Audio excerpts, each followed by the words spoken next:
नमस्कार। आप सभी का एक बार फिर से स्वागत है हमारे चैनल दुर्गा भक्ति मार्ग में।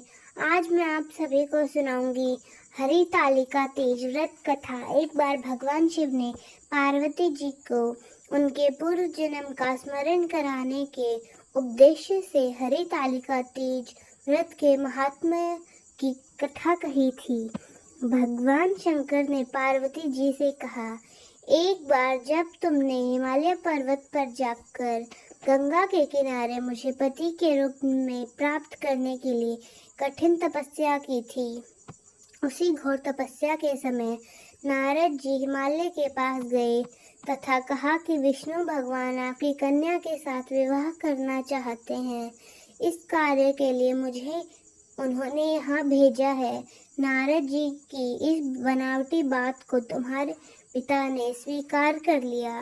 तत्पश्चात नारद जी विष्णु के पास गए और कहा कि आपका विवाह हिमालय ने पार्वती के साथ करने का निश्चय कर लिया है, आप इसकी स्वीकृति दें।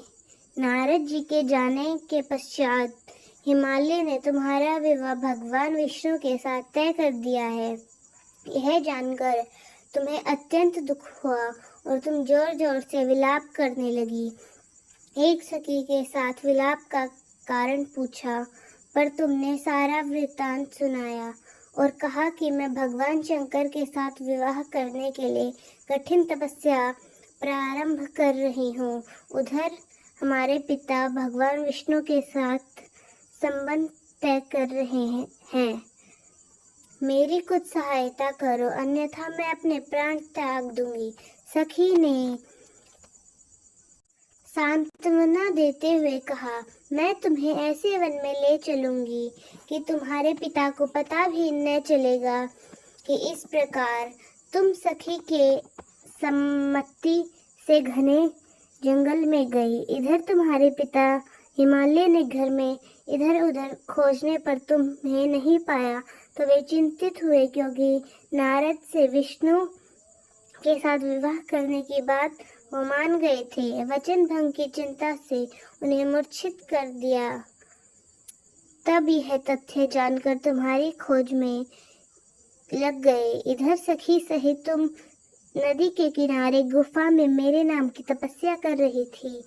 भाद्रपद माह के शुक्ल पक्ष की तृतीया तिथि का उपवास करके तुमने शिवलिंग पूजन रात्रि जागरण भी किया। इससे मुझे तुरंत तुम्हारे पूजन स्थल पर आना पड़ा। तुम्हारी मांग और इच्छा के अनुसार तुम्हें अर्धांगिनी के रूप में स्वीकार करना पड़ा। प्रातः बेला में जब तुम पूजन सामग्री नदी में छोड़ रही थी तो उसी समय हिमालय राज उस स्थान पर पहुंच गए। वे तुम दोनों को देखकर पूछने लगी कि बेटी तुम यहाँ कैसे आ गई। तब तुमने विष्णु भगवान से विवाह वाली सारी कथा सुना दी। यह सुनकर वे तुम्हें लेकर घर आए और शास्त्र विधि से तुम्हारा विवाह मेरे साथ कर दिया।